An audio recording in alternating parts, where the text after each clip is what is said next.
Hello friends, तो देखो हमने करंट इलेक्ट्रिसिटी स्टार्ट किया था जिसमें अभी हम पढ़ेंगे ओम्स लॉ। तो देखते हैं ओम्स लॉ क्या होता है। देखो एक जर्मन फिजिस्ट थे, कौन? जॉर्ज साइमन ओम। जॉर्ज साइमन ओम ने 1828 में, ठीक है, 1828 में कुछ एक्सपेरिमेंट्स किए। इन एक्सपेरिमेंट से उन्होंने ऑब्जर्वेशन निकाली कि अगर हम क्या करते हैं, एक कंडक्टर के अक्रॉस पोटेंशियल डिफरेंस बढ़ाते हैं, ठीक है, V की वैल्यू इंक्रीज करते हैं, तो rate of flow of charge जो है उस कंडक्टर के थ्रू वो भी इंक्रीज करेगा। Rate of flow of charge मतलब करंट। तो अगर पोटेंशियल डिफरेंस को बढ़ाया जाए तो करंट भी इंक्रीज करेगी, मतलब V directly proportional to I। मगर ध्यान में रखना है, हमें टेम्परेचर और बाकी फिजिकल क्वांटिटीज उनको फिक्स रखना है।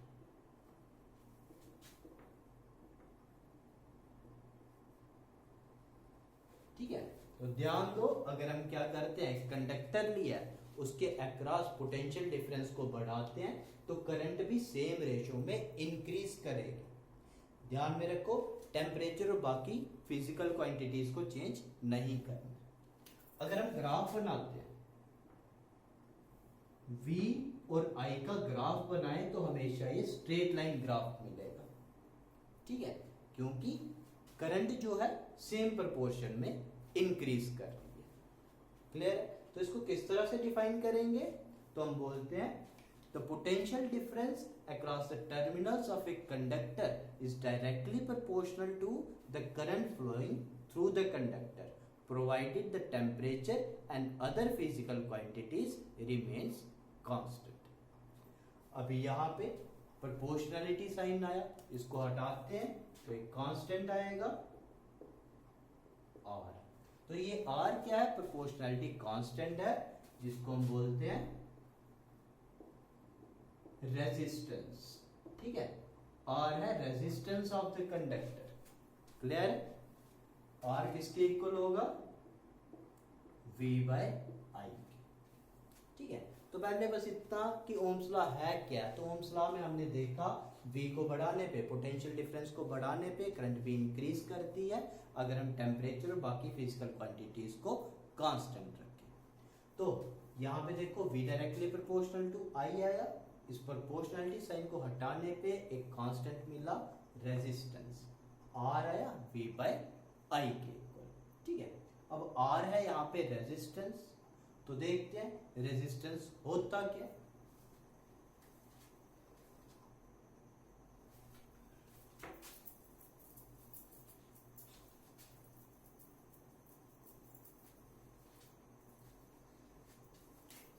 देखो रेजिस्टेंस क्या है, तो अभी हमने पढ़ा V directly proportional to I, यहां पे कांस्टेंट आएगा प्रोपोर्शनलिटी साइन को हटाने पे R।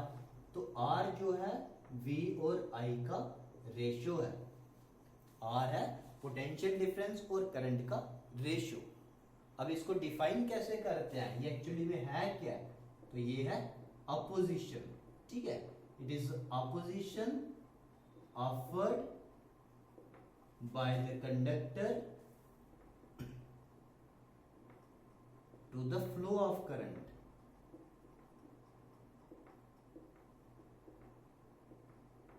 ठीक है, करंट फ्लो कर रही है कंडक्टर में से, तो कंडक्टर क्या करेगा, उसके फ्लो को अपोज करेगा। ये जो अपोजिशन मिलेगी इसको हम क्या बोलते हैं, रेजिस्टेंस।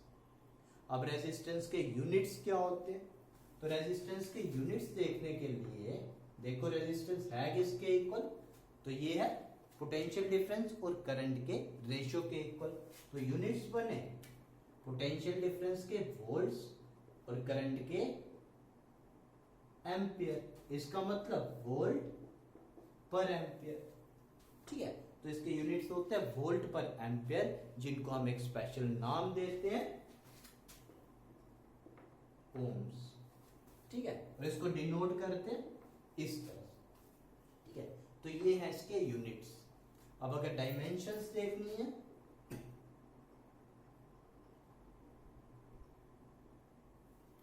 डायमेंशंस देखो तो वोल्ट्स पर एम्पियर, वोल्ट हमने देखा था, ठीक है, पोटेंशियल डिफरेंस हमने देखा था, वर्क पर यूनिट चार्ज, ठीक है, और ये है करंट आई। तो वर्क के dimension m1 l2 t -2, charge की डायमेंशन a1 t1 और करंट की डायमेंशन a1। तो ये आया m1 l2 t -3 a -2। तो ये डायमेंशन है किसके, रेजिस्टेंस के, ठीक है। तो रेजिस्टेंस क्या, एक अपोजिशन है जो कि कंडक्टर दे रहा है, ठीक है, जो कंडक्टर दे रहा है to the flow of current. जब करंट फ्लो करेगी उसके थ्रू तो वो क्या करेगा, इसको अपोज करेगा। क्लियर है। अभी हम देखते हैं, अगर हमने क्या करना है, एक वायर का, ठीक है, ये आपको एक्सपेरिमेंट भी है 12th में, ठीक है, अगर हमने क्या करना है, एक वायर का रेजिस्टेंस फाइंड करना है ओम्स लॉ की हेल्प से, तो किस तरह से फाइंड करेंगे।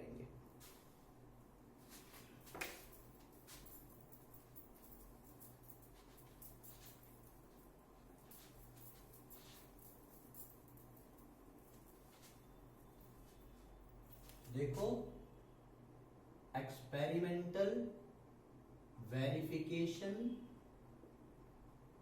Of Ohm's law. तो एक्सपेरिमेंटली हम ओम्स लॉ को वेरीफाई करेंगे, किस तरह से करेंगे, या फिर हमारे पास एक वायर है उसका रेजिस्टेंस निकालना है तो किस तरह से निकालेंगे। ये मान लो एक वायर है हमारे पास, इसका हमने रेजिस्टेंस कैलकुलेट करना है, तो हम क्या करेंगे, पहले एक पोटेंशियल डिफरेंस का सोर्स देंगे, तो हमने बैटरी दी इसको, इसके बाद एक एमीटर लगाएंगे इसके साथ सीरीज में, और एक की लगा दो यहाँ पे, ये की आ गई के। इसके बाद एमीटर हमने सीरीज में लगाया, अब वोल्ट मीटर भी चाहिए जिसको हम पैरेलल में लगाएंगे, ये आ गया वोल्ट मीटर जिसको हमने क्या किया, यहाँ पे पैरेलल में कनेक्ट कर दिया। अभी हमने क्या करना है, ये जो बैटरी एलिमिनेटर, सबसे पहले तो इस की को क्लोज करो, फिर हम क्या करेंगे, ये जो बैटरी एलिमिनेटर है इसकी हेल्प से हम वोल्टेज धीरे धीरे स्टेप्स में बढ़ाएंगे। फिर हम क्या करेंगे, V और I का ग्राफ प्लॉट करेंगे, जो भी वैल्यूज आएंगी जब हम क्या करेंगे, V और I का स्लोप देखेंगे, V डिवाइडेड बाय I देखेंगे, तो हमें क्या मिलेगा, R। तो हमें रेजिस्टेंस मिलेगा V और I का रेशो। हम क्या कर सकते हैं, इस वायर का रेजिस्टेंस कैलकुलेट कर सकते हैं। और अगर हमने वेरीफाई करना है ओम्स लॉ, तो किसी भी एक पर्टिकुलर वोल्टेज पे, ठीक है, या फिर 2-3 वैल्यूज ले लो वोल्टेज की, आपने क्या करना है, ठीक है, करंट देखनी है। जब आप देखोगे V और I का ग्राफ ड्रा करोगे तो एक स्ट्रेट लाइन आएगी। जब V और I की स्ट्रेट लाइन आ रही है, ठीक है, ग्राफ जो है स्ट्रेट लाइन दे रहा है, इसका मतलब हमें मिल रहा है यहाँ पे V directly proportional to I। तो यही है हमारा ओम्स लॉ। तो इस तरह से हम क्या करते हैं, ओम्स लॉ को वेरीफाई कर सकते हैं। तो ये एक्सपेरिमेंट भी आप करते हो 12th में, ठीक है। अभी देखो, ये जो रेजिस्टेंस है, देखने वाली बात है, रेजिस्टेंस कंडक्टर ने क्यों ऑफर किया, ये आया कहां से। तो देखो, अब ये रेजिस्टेंस मिली क्यों, तो हमने क्या किया, एक कंडक्टर लिया, ठीक है, इस कंडक्टर में ये फ्री इलेक्ट्रॉन्स है, ठीक है, ये फ्री इलेक्ट्रॉन्स पहले तो रैंडमली मूव कर रहे थे, फिर हमने क्या किया, एक पोटेंशियल डिफरेंस का सोर्स प्रोवाइड किया, इसकी वजह से ये एंड पॉजिटिव बना, ये नेगेटिव, ये फ्री इलेक्ट्रॉन्स है, होगा क्या, इनको नेगेटिव टर्मिनल से रिपल्शन मिलेगी और पॉजिटिव की तरफ ये अट्रैक्ट होंगे। तो ये इस तरह से मूव कर रहे हैं, ठीक है। जब ये इस तरह से मूव करेंगे एक पर्टिकुलर डायरेक्शन में, तो हमें मिलेगी इलेक्ट्रिक करंट। बट जब ये इस तरह से मूव कर रहे होंगे, एक पर्टिकुलर डायरेक्शन में मूव कर रहे होंगे, तो कंडक्टर के आइंस के साथ ये टकराएंगे, ठीक है। जब ये मूव कर रहे होंगे, बीच में कंडक्टर के आइंस आएंगे, ये उनके साथ टकराएंगे, तो वो जो आइंस होंगे इनके मोशन को अपोज करेंगे, यही जो अपोजिशन है इसी को हम बोलते हैं रेजिस्टेंस। तो ध्यान रखना है जब हम क्या करते हैं कंडक्टर के अक्रॉस पोटेंशियल डिफरेंस का सोर्स, ठीक है, कनेक्ट करते हैं, तो जो फ्री इलेक्ट्रॉन्स है वो पर्टिकुलर डायरेक्शन में मूव करते हैं, जिसकी वजह से वो क्या करते हैं कंडक्टर के आयंस के साथ कोलाइड करते हैं। इस कोलिजन की वजह से उनको एक अपोजिशन मिलता है, ठीक है, उनका मोशन जो है वो अपोज होता है और इसी अपोजिशन को हम बोलते हैं रेजिस्टेंस। तो ये था रेजिस्टेंस क्या होता है।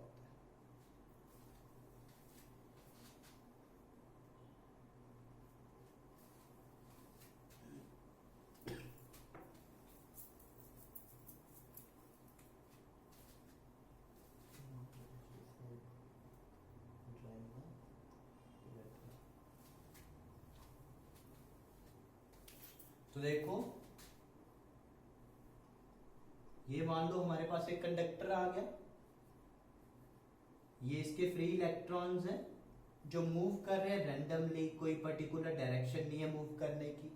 अब हमने क्या किया, यहाँ पे पोटेंशियल डिफरेंस का सोर्स दे दिया, ठीक है, जिसकी वजह से ये एंड बन गया पॉजिटिव, ये बन गया नेगेटिव। अभी जो फ्री इलेक्ट्रॉन्स है देखो ये नेगेटिव नेगेटिव में हुई रिपल्शन, ये इस तरह से मूव करेगा, ठीक है, इस डायरेक्शन, ठीक है। अब ये पर्टिकुलर डायरेक्शन में मूव कर रहा है तो हमें मिलेगी इलेक्ट्रिक करंट। पर देखो जब ये पर्टिकुलर डायरेक्शन में मूव करेगा तो जो कंडक्टर के आयंस होंगे ये उसके साथ टकराएगा, तो इसके मोशन को मिलेगी एक अपोजिशन, ठीक है। इसका मोशन जो होगा वो रिस्ट्रिक्ट हो जाएगा, उसको कोई ना कुछ, ठीक है, ये कंडक्टर के जो आयंस है वो इसको अपोज करेंगे, तो इसी अपोजिशन को हम बोलते हैं रेजिस्टेंस, ठीक है। तो हमने देखा इसको वो रेजिस्टेंस मिली क्यों, वो अपोजिशन मिली क्यों, तो हुआ क्या, जब इनको एक पर्टिकुलर डायरेक्शन मिली मोशन की तो बीच में कंडक्टर के आयंस आए, उन्होंने क्या किया, इनके मोशन को अपोज किया, और यही जो अपोजिशन है इसी को हम रेजिस्टेंस का नाम देते हैं। क्लियर? अभी देखो आगे, अगर हमने क्या करना, अभी ये तो देखा हमने एक्सपेरिमेंटली हम किस तरह से रेजिस्टेंस निकाल सकते हैं, बट अगर हमने डायरेक्टली किसी भी बॉडी का रेजिस्टेंस निकालना है तो हम यूज करते हैं ओम मीटर, ठीक है। देखो क्या नाम है,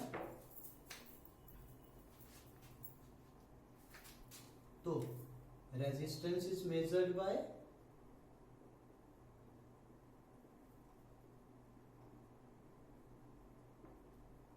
यूजिंग ओम मीटर। तो ध्यान में रखना है,